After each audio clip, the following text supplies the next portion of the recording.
సూత్రాలకు కూడా వ్యతిరేకంగా ఈ ప్రభుత్వం పోలీస్ ద్వారా ఏ విధంగా ప్రవర్తింపజేస్తుందో చాలా దురదృష్టకరమైనటువంటి పరిస్థితి. ఆ ప్రత్యేక పరిస్థితుల్లో నేను మీ ముందుకు వచ్చి కొన్ని విషయాలు చెప్పదలుచుకున్నాను. ఈరోజు నిన్న 11/7/2024 సాయంత్రం మేబీ అరౌండ్ 7 o'clock మాజీ ముఖ్యమంత్రి శ్రీ జగన్మోహన్ రెడ్డి గారి మీద మరియు కొంతమంది పోలీస్ ఆఫీసర్స్ మీద, కొంతమంది ప్రభుత్వ ఉద్యోగుల మీద శాంక్షన్ అనేది మర్చిపోయినారు, అది పక్కన పెడదాం. ఒక ఎఫ్ఐఆర్ క్రైమ్ నంబర్ 187/2024 రిజిస్టర్ కావడం జరిగింది. అఫెన్సెస్ ఏంటంటే మరీ దుర్మార్గం. 307 is the highest offense that is there. 307. దీనికి ప్రాథమికంగా బీజాలు ఎప్పుడు పడ్డాయంటే 14 మే 2021. మే 14, 2021. It's very important, note the date. అప్పుడు రఘురామకృష్ణరాజుని ఎఫ్ఐఆర్, ఆయన మీద ఒక కేసు రిజిస్టర్ చేయబడి ఉండింది. FIR 12/2027 dated 14th. ఆ కేసులో వారు హైదరాబాద్లో ఉండగా వారిని అరెస్ట్ చేసి కన్సర్న్ జ్యూరిస్డిక్షనల్ కోర్టుకి, గుంటూరు పరిధిలో కోర్టుకు తీసుకురావడం జరిగింది. ఆ నేపథ్యంలో వారిని 14వ తేదీ మే అరెస్ట్ చేసి సాయంత్రం 5 గంటలకి కోర్టు వారి దగ్గర తీసుకొచ్చి సెక్షన్ 167 ప్రకారం ఎప్పుడైతే when the investigation cannot be completed with in 24 hours అప్పుడు మాత్రమే మ్యాజిస్ట్రేట్ దగ్గర 57 అనేది సిఆర్పిసిలో చెప్తుంది. 24 గంటలు మాత్రమే, 24 గంటల వరకు ఒక అరెస్ట్ చేసిన ముద్దాయిని పోలీస్ కస్టడీలో పెట్టుకోవచ్చు. అప్పటికీ కూడా ఇన్వెస్టిగేషన్ కాకపోతే మ్యాజిస్ట్రేట్ దగ్గర ప్రొడ్యూస్ చేయాలని సెక్షన్ 57 చెప్తుంది. సో ఆ విధంగానే ఆయన సాయంత్రం 5 గంటలకు అరెస్ట్ చేశారు, ఇన్వెస్టిగేట్ చేశారు. 15వ తేదీ సాయంత్రం 5 గంటలకి వారిని concern magistrate 6th additional judicial magistrate of first class Guntur అక్కడ ప్రొడ్యూస్ చేయడం జరిగింది. కాబట్టి చట్ట ప్రకారం 5 గంటలకి 14వ తేదీ అరెస్ట్ చేశారు. 15వ తేదీ లెక్క ప్రకారం 57 సిఆర్పిసి ప్రకారం 167 చెప్పినటువంటి విధానం ప్రకారం 5 గంటలకు ప్రొడ్యూస్ చేయడం, 24 గంటల్లో ప్రొడ్యూస్ చేయడం జరిగింది. ఏ విధమైనటువంటి చట్టంలో తప్పిదం జరగలే. కానీ ఆ విషయంలో వారు on the intervening knight of 14/15 ఆ రోజు కస్టడీలో నన్ను టార్చర్ చేశారని చెప్పి వారు ఇప్పుడు కంప్లైంట్ ఇవ్వడం జరిగింది.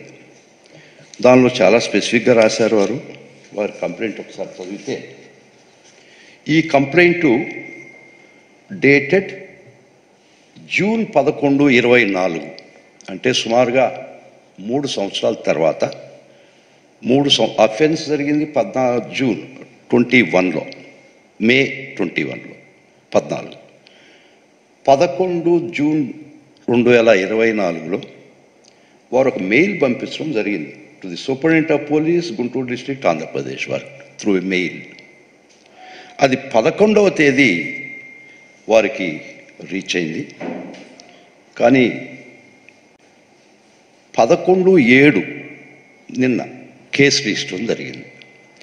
Though they received the complaint అని 11/6 నెల ముందర వాళ్ళకి కంప్లైంట్ చేరినా కూడా కన్సల్టేషన్సు, కన్ఫాబులేషన్సు, డెలిబరేషన్సు అన్నీ పూర్తి చేసుకొని ఈ కేసుని ఎవరి మీదకి మళ్ళించాలి, ఏ విధంగా మళ్ళించాలి అని ఒక దురుద్దేశంతో 11/7 నిన్న కేసు రిజిస్టర్ చేయడం జరిగింది.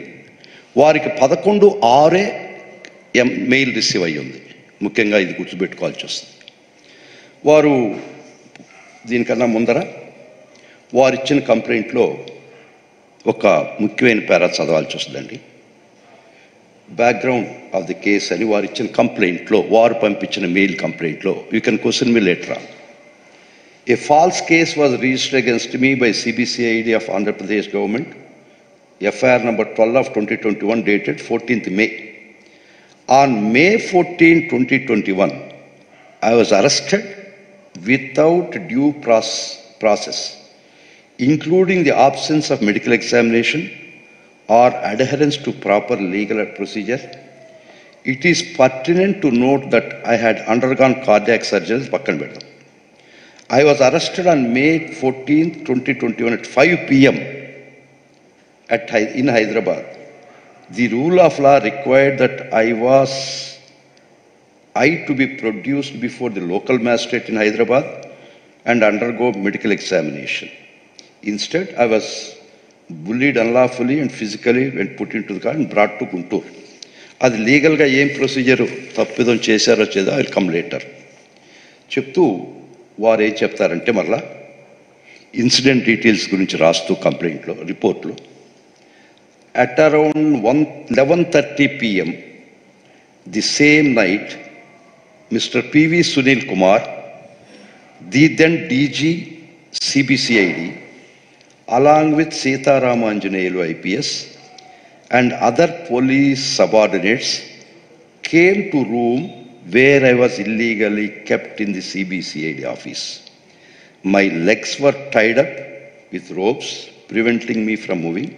They started beating me with rubber belt. ఇక్కడ చాలా స్పష్టంగా వారు చెప్పినట్టు దీనిలో రిపోర్ట్లో, నెల కిందటి ఇచ్చిన రిపోర్ట్లో పేర్లు చెప్పడం జరిగింది. మెన్ మే లై బట్ డాక్యుమెంట్స్ విల్ నాట్ లై. దీన్ని ఒక చిన్న కొద్దిగా వెనక్కపోతే, రీల్ని రివైండ్ చేసుకుంటే, ఈ చెప్పిన పేరాలో ఈ చెప్పిన మనుషులు సత్యమా కాదా, వీళ్ళు కొట్టారా లేదా, వీళ్ళు పేర్లు ఉన్నాయా లేదని మీ దృష్టికి, ప్రజల దృష్టికి, మీ దృష్టికి తీసుకురావాల్సినట్లు అవసరం ఉంది. ఫస్ట్ వారిని మ్యాజిస్ట్రేట్ కోర్టులో ప్రొడ్యూస్ చేశారు. ప్రొడ్యూస్ చేస్తే వారి యొక్క స్టేట్మెంట్ మ్యాజిస్ట్రేట్ గారు రికార్డ్ చేయడం జరిగింది. మ్యాజిస్ట్రేట్ గారి దగ్గర వారి యొక్క స్టేట్మెంట్ రాస్తే అది రికార్డ్ చేయడం జరిగింది టేకన్ అప్ ఇట్లో. అక్కడ ఫస్ట్ టైం వారు ఏమి చెప్పారు అంటే, ఇప్పుడు చాలా స్పష్టంగా పేరు లేదో చెప్పినట్టు చెప్తున్నాడు. ఆ 15వ తేదీ సాయంత్రం మ్యాజిస్ట్రేట్ దగ్గర ప్రొడ్యూస్ చేసినప్పుడు first statement before the magistrate, the earliest magistrate దగ్గర వర్షన్లో ఏమి చెప్పాడంటే, at about 11 or 11:15 suddenly minimum 5 persons entered into my room. By that time they covered their faces with handkerchiefs. పేర్లు చెప్పలేదు, సునీల్ గారి పేరు చెప్పలేదు, సీతారామాంజనేయులు గారి పేరు చెప్పలేదు. ఈ ఎఫ్ఐఆర్లో నమోదు పరిచిన ఈ పోలీస్ ఆఫీసర్ ఏ విధంగా ఈ పేర్లు పెట్టినప్పుడు కూడా కొంతైనా మినిమం ఆలోచన చేయాల్సిన అవసరం ఉంది. జగన్మోహన్ రెడ్డి గారి పేరు చెప్పలేదు. ఇది చాలా ముఖ్యమండి. When you was produce for the first time అంటే తన ఆలోచనలు, తన ప్రోద్బలం, తన యొక్క ఎవరిని ఇరికించాలా, ఎవరిని ముద్దాయిలు చేయాలా అని ఆలోచనకు ముందరగా true and correct version first time before the magistrate when you was produce చేసినప్పుడు 15వ తేదీ సాయంత్రం 5 గంటలకి గుర్తు తెలియని వ్యక్తులు, మాస్క్డ్ పర్సన్స్ బెట్ మీ.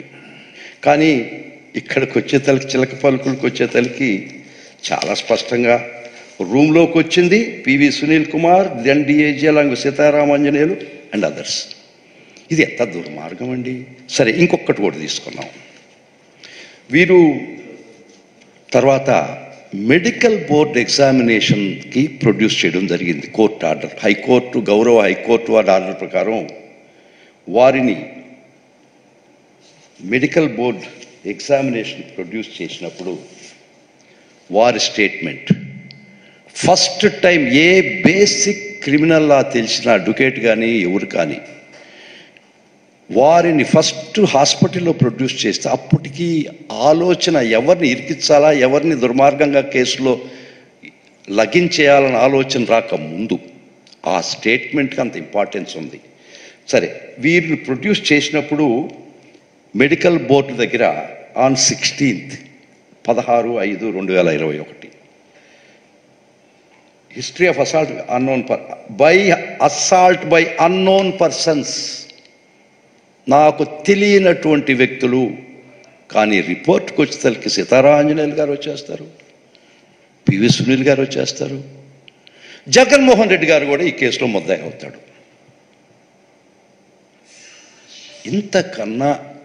ఇంతకన్నా ఒక కేసు, తప్పుడు కేసు, ఫాల్స్ కేసు, నీ వర్షన్ కరెక్ట్ కాదు, నువ్వు కాలక్రమేణా నువ్వు పెంచుకున్నటువంటి ద్వేషంతో నువ్వు ఎవరినైతే ముద్దాయిలు చేయాలని ఇన్ని సంవత్సరాల తర్వాత ఆలోచన చేసినావో, నీకు ఎవరి మీద అయితే ద్వేషం ఉందో వారిని ముద్దాయిలు చేయడం జరిగింది.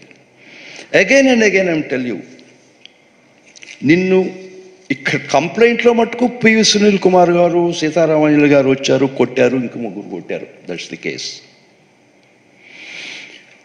ఇది నిజమై ఉంటే నీకు సీతారామాంజనేయులు గారు, పివి సునీల్ గారు, డీజీ ఇంటెలిజెన్స్ వాళ్ళు వచ్చి నేను నిజంగా కొట్టుంటే నువ్వు ఎక్కడ చెప్పుండాలి ఈ మాట? మ్యాజిస్ట్రేట్ గారి దగ్గర చెప్పుండాలి. పివి సునీల్ కుమార్ గారు వచ్చారు, సీతారామాంజనేయులు గారు వచ్చారు, వారు వాళ్ళ ప్రమేయంతో నన్ను కొట్టారు, ఇది జగన్మోహన్ రెడ్డి గారు కొట్టించారు. ఇది కదా నీ వర్షన్. ఇప్పుడు 3 సంవత్సరాల తర్వాత ఈ వర్షన్ నీది. ఇది దీన్ని నమ్మి పోలీసు వాళ్ళు కేసు రిజిస్టర్ అంటే ఒక చిన్న సామెత ఉంది, ఎద్దు ఈనిందంటే ఘాటు కట్టేయమన్నారంటే ఇప్పుడు ఎద్దేంది ఈనేదేంది అది ఈనదు కదా అనే ఆలోచన కూడా లేదా ఈ పోలీసు వారికి? Minimum what was his earlier version at the first opportunity time before the magistrate by masked persons? What is his version? వారు చెప్పింది ఏమిటి before the doctors, uninfluenced by anyone, ఆ రోజుకి బై అన్నోన్ పర్సన్స్?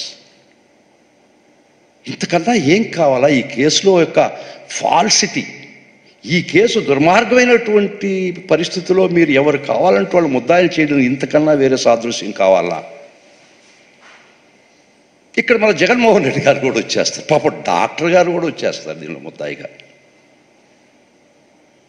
అదృష్టం వాదించిన వకీల్ని కూడా పెట్టాల్సింది పెట్టలే. సో ఈ విధంగా ఈ చట్టం ఇక్కడ ఒక ఇది ఉందండి, sovereign never changes, only person changes.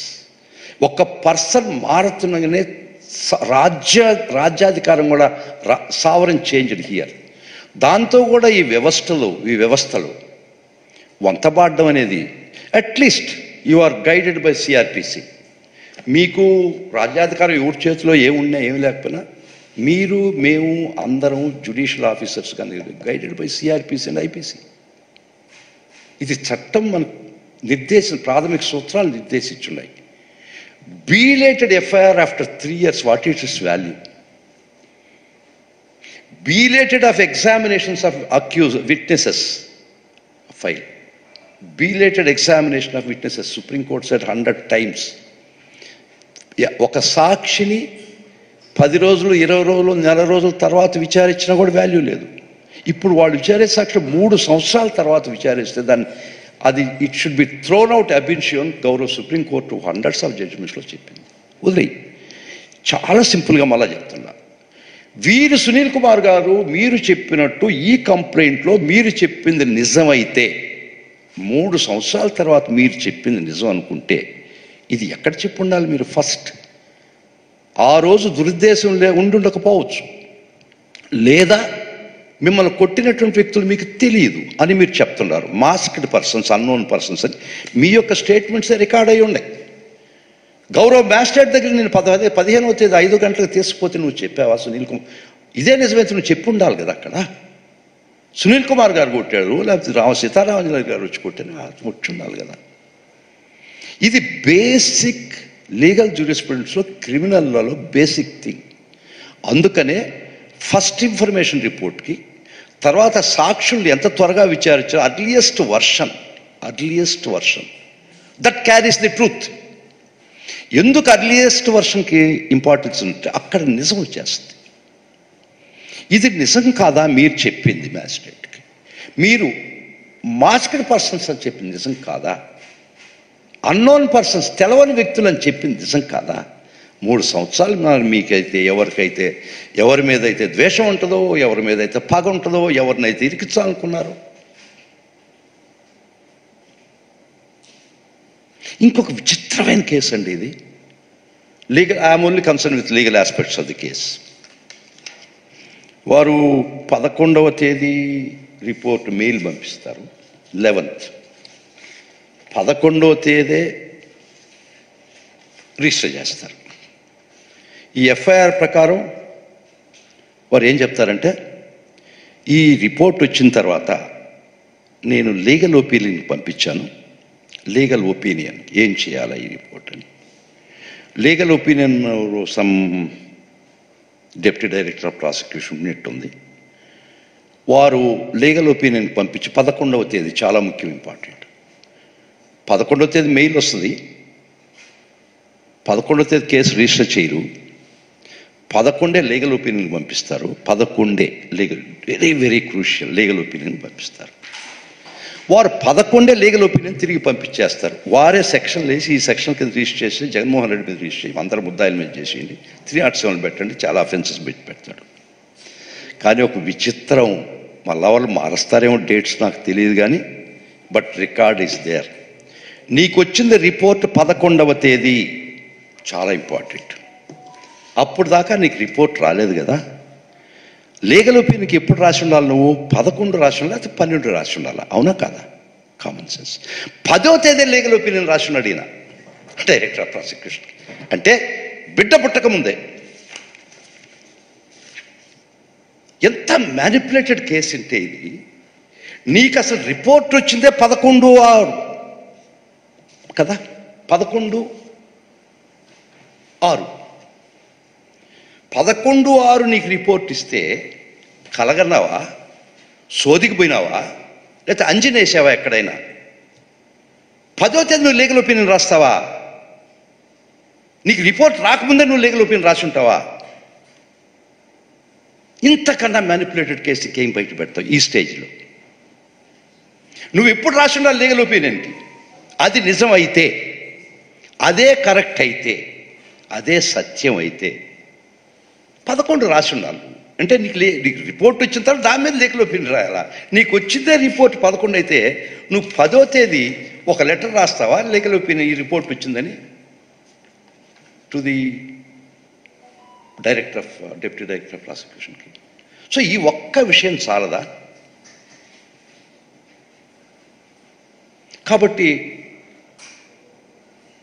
ప్రస్తుతం దస్ ఇన్వెస్టిగేషన్ స్టేజ్ చేస్తారనుకుంటాను. ఆ స్టేజ్ అంతకన్నా నేను prima facie about the case చెప్పగలుగుతాను, కానీ progress of investigation I'm not suppose to go into that. కానీ whatever it is Supreme Court, the Honorable Supreme Court categorically said in many instances where delay of examination, delay in giving FIR, delay, ఇది చాలా crucial. ఇది వారు ఎందుకు ఆ విధంగా ఆలోచిస్తున్నారు ఆ పోలీసు వారు? Yes, 2003 SCC online, 2003 SCC online Bombay 300 page. దానిలో చాలా స్పష్టంగా చెప్తారు సుప్రీంకోర్టు, ఈ కేసులో 77 రోజుల తర్వాత సాక్షులు విచారిస్తే చెల్లదన్నది. ఇది 3 సంవత్సరాల తర్వాత. 3 సంవత్సరాల తర్వాత కూడా నీ అర్లియర్ వర్షన్ ఏంది? నువ్వేమి చెప్పుండవు, ఎక్కడెక్కడ చెప్పుండవు. నిన్ను మ్యాజిస్ట్రేట్ దగ్గర ఫస్ట్ 15వ తేదీ సాయంత్రం 5 గంటల ప్రొడ్యూస్ చేసినప్పుడు నిజంగా నీకు అప్పుడు ఇళ్ళుంటే అది చెప్పావా? ఇప్పుడు దీనిలో రాసావా కంప్లైంట్లో? నాకు ఆ రోజుకు తెలియలేదు, తర్వాత వాళ్ళ పేర్లు కనుక్కున్నాను రాసావా? లేదే. నీకు చాలా స్నేహితుల పేరు డైరెక్ట్గా చెప్పావు.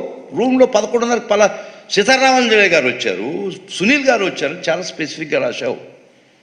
పోనీ అది కూడా అనుకున్నావు, నాకు తెలియకపోతే తర్వాత కనుక్కున్నాను నేను రాశాను.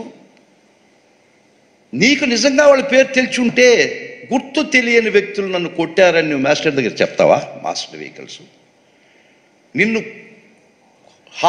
నిన్ను మెడికల్ టీం దగ్గర ఎగ్జామిన్ చేయిస్తే అన్నోన్ పర్సన్స్ అని చెప్పావు కదా, నీకు తెలియదు కదా ఎవరు కొట్టింది అని కదా. That's first version, earliest version which might have the truth. అది పక్కన పెడదాం, నిజమా కాదని పక్కన పెడదాం. దానిలో ఇప్పుడు 3 సంవత్సరాల తర్వాత జగన్మోహన్ రెడ్డి గారు ముద్దాయి, సునీల్ కుమార్ గారు ముద్దాయి, సీతారామన్ గారు ముద్దాయి. మెడికల్ టీము మీరు హైకోర్టులో చెప్పి వేయించుకున్న టీం. ఎవరు డాక్టర్లు ఉండాలా, మిమ్మల్ని ఎగ్జామిన్ చేయాలి, మీ చాయిస్ ప్రకారం హైకోర్టు ఇస్తే ఐ సెడ్ ఎస్, వాళ్ళు ఒప్పుకున్నాం. ఇంతకన్నా ప్రస్తుతం కేసు గురించి నేను మాట్లాడడం ధర్మం కూడా కాదు, బికాస్ ఇట్స్ సబ్జుడిస్ అవుతుంది. బట్ బేసికలీ ప్రైమా ఫేసి ఇది false case, manipulated case. Deliberations, consultations, confabulations అయిన తర్వాత ఎవరినో సాటిస్ఫై చేయాలా, ఎవరినో సాధించాలా, ఎవరినో ఇబ్బంది పెట్టాలా అనే ఒక్క ఉద్దేశం చాలా క్లియర్గా అవపడుతుంది. ఇది నిజమైతే నువ్వు ఎప్పుడు చెప్పు ఉండాలా? ఈ పేర్లు, ఈ చెప్పిన వ్యక్తులు నిన్ను కొట్టి ఉంటే నువ్వు 2 times చెప్పు, నీకు ఛాన్స్ చెప్పలేదు కదా. Unknown masked persons. So deliberately this case is having no worth. It's falsified, manipulated. ఇవన్నీ ఒక విధమైనటువంటి దురుద్దేశంతో, ఒక పగ, వెంజన్స్ తీర్చుకోవాలని దాంతో మీరు ఈ కేసు రిజిస్టర్ చేయడం జరిగింది. విల్ ఫైట్ ఇట్ లీగలీ, అది వేరే విషయం అనుకోండి. So I don't want to go anything further. Basically, this appears to be false because what he has stated in complaint lo cheppindi earlier he didn't say that. మరి ఈ విచిత్రంగా 11వ తేదీ నీకు register చేస్తే 10వ తేదీ లీగల్ ఒపీనియన్ రాస్తావా? నీకు వచ్చింది కంప్లైంటే 11, 10వ తేదీ లీగల్ ఒపీనియన్ రాస్తున్నాడు. ఈ కేసు మీద ఎట్లా చేస్తావు? ఇది ధర్మం? ఇది ఫాల్స్ కాదా? So it's belated statement is totally absurd. The Honorable Supreme Court said that if ఈ సాక్షులు ఇన్ని సంవత్సరాల తర్వాత విచారించినా ఓకే, నీకు ఏం చేసినావు నువ్వు? అప్పుడు కారణం నేను కేసు పెట్టలేదు, రిజిస్టర్ చేయనుకోవచ్చు. నువ్వు చట్ట ప్రకారంగా నీకు చాలా పట్టు ఉంది కదా, లీగల్ నాలెడ్జ్ చాలా ఎక్కువ ఉంది. లేమెన్ కాదు కదా మీరు. రఘురామకృష్ణరావు లేమెన్ కాదు, ఆయన గాట్ చాలా చట్టపరమైనటువంటి జ్ఞాని. No problem for that. Private complaint వేసావా? ఇక్కడ దీన్ని ముద్దాయిలం చేసావా? 3 సంవత్సరాల తర్వాత, లేదా సుప్రీంకోర్టు కొన్ని సంవత్సరాల తర్వాత చేయడం దానికి ఏం వ్యాలిడిటీ ఉంది?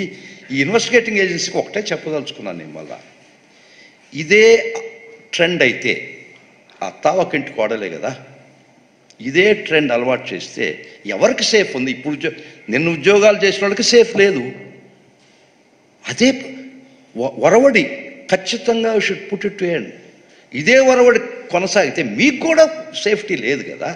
మీ డ్యూటీ కూడా మీరు విత్ ఫియర్లెస్నెస్ అండ్ ఫేర్గా డిశ్చార్జ్ చేయలేరు కదా. మళ్ళీ ఎవరు వచ్చి మళ్ళీ మీ మీద కేసులు పెడితే ప్రభుత్వ విధుల్ని, సావరిన్ ఫంక్షన్స్ ఎవడైనా చేయగలుగుతారా ధైర్యంగా? ఇది వ్యవస్థకి గొడ్డలు పెట్టు. ఈ విధమైనటువంటి ట్రెండ్ తీసుకొస్తే, ఈ విధమైన ట్రెండ్ మీరు ప్రవేశపెడితే రేపు ఇప్పుడున్న ఆఫీసర్స్ కూడా వాళ్ళ విధులు నిర్వర్తించలేరు కదా. ఇది ఎక్కడికి దారితీస్తుంది? సో సావరిన్ ఫంక్షన్స్ అని చేయలేరు మీరు. వాళ్ళకు కూడా ఇబ్బంది కదా రేపు. ఇప్పుడు ఎవరినో అరెస్ట్ చేస్తారు, అది కూడా ఇల్లీగల్ అరెస్టే కదా. ఇంకో రేపు ఇది తప్పు అయితే. కాబట్టి ఇది మంచి పద్ధతి కాదు, మంచి వరవడి కాదు. ఈ ప్రజాస్వామ్య వ్యవస్థలో ఈ వరవడికి నాంది పలకడం, ఈ వరవడిని ముందరకు తీసుకోవడం వ్యవస్థకే గొడ్డలు పెట్టు. ఇట్స్ వెరీ ప్రైమా ఫేసి అబిన్షో దీన్ని చూస్తుంటే it's a false case but for reasons. ఎట్ట చెప్తావు పేర్లు ఈ రోజు? You didn't say that. And 3 years తర్వాత దానికి వ్యాలిడిటీ ఏముందని ప్రతి ఒక్కరికి తెలుసు లీగల్గా. ఓకే అండి. So this is my any questions please ask anything, I'm ready to answer. Lokesh red book అని పెట్టేసి ఎవరైతే ఆఫీసర్స్ ఆ విధంగా చేశారో వాళ్ళందరి మీద నేను కేసు ఫైల్ చేస్తానని ఈవెన్ ఎలక్షన్ క్యాంపెయిన్లన్నీ ప్రకటించాను ఒకటి. సో దాన్ని బేస్ చేసుకుని ఇట్లా ఆఫీసర్స్ మీద కానీ లేకపోతే ఎవరైతే వాళ్ళకి బ్యాడ్గా ప్రవర్తించారని వాళ్ళ మీద కేసులు పెడుతున్నారని అనుకుంటున్నాను. దీనికంతా వాళ్ళ ఎలక్షన్ ప్రచారంలోనే నేను కూడా విన్నా. అది రెడ్ బుక్కే దీనికి అన్నిటికీ మూలాధారం. జగన్మోహన్ రెడ్డి గారు కూడా దాన్ని ప్రస్తావించారు. అవును అవును, రెడ్ బుక్ అనేది వాళ్ళకి మూలాధారం. ఎవరిని వేధించాలా, ఎవరిని భయపెట్టాలా,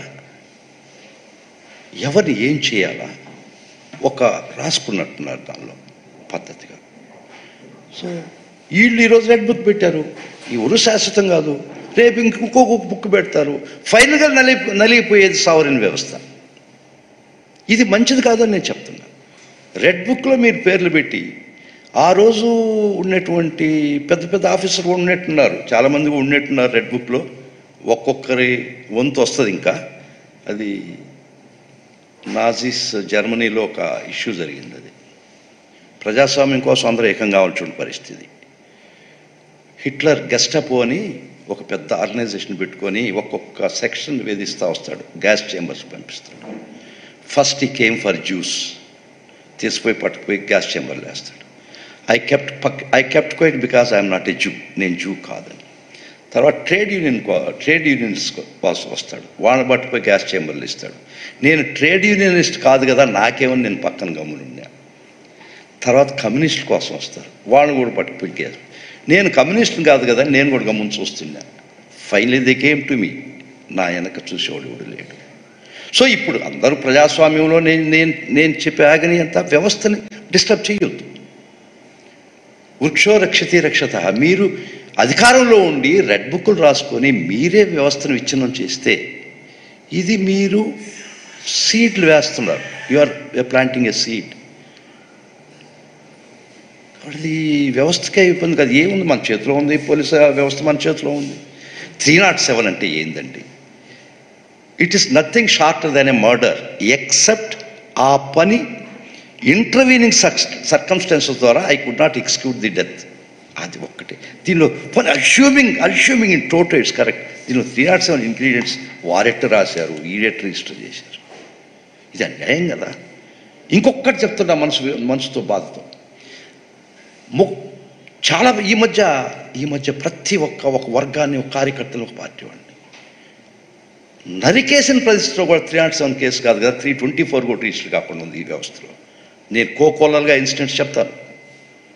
ఒక వర్గం వారిని, ఒక పార్టీ వారిని వేటాడి హింసించి ప్రాణాలు తీసే పరిస్థితిలో కూడా 307 రిజిస్టర్ అవుతుందా ఈ రాష్ట్రం? కాలేదే, కాదు కదా. వాడు ఆ ప్రయత్నంలో అతని మీదకి అటాక్ చేసిన ప్రయత్నంలో చెయ్యడ్డం పెట్టుకున్న వాడిని 307 పెడుతున్నారు. ఎక్కడికి పోతున్నాం? ఏం చేయాలనుకున్నాం మనం? So this is the right time for all the people to unite. అంటే న్యాయబద్ధంగానే పోరాడదాం. మరి ఈ విధమైనటువంటి ఈ విధమైనటువంటి పోలీసు వ్యవస్థతో రాజ్యాన్ని రన్ చేయడం అంటే ఇది ప్రతి ఒక్క సామాన్యుడికి గొడ్డలి పెట్టు. రాజ్యాంగం రెడ్ బుక్ కాన్స్టిట్యూషన్ ప్రకారం నడవాలా, కానీ రెడ్ బుక్ ప్రకారం నడుస్తుంది. అంతే. 2017లో చంద్రబాబు నాయుడు కేసు 2023లో అరెస్ట్ చేయడం కూడా వాళ్ళు వాదన చేస్తారు. You are right. చంద్రబాబు కానీ, స్కిల్ డెవలప్మెంట్ కేసు కానీ, ఈ ఆంధ్రప్రదేశ్ ప్రభుత్వం కానీ, జగన్మోహన్ రెడ్డి గారి ఆంధ్ర ప్రభుత్వం కేసు పెట్టలేదు. మరలా చెప్తున్నాను. Directorate general of revenue intelligence మాత్రమే 2015లోనే కేసు పెట్టింది, కేసు అలర్ట్ చేసింది. ఆ కేసు పెట్టిన దానికను జగన్మోహన్ రెడ్డి గారికిను, ఈ ప్రభుత్వానికి కానీ, ఈ వ్యవస్థ కానీ ఎలాంటి సంబంధం లేదు. పూనాలో వాళ్ళు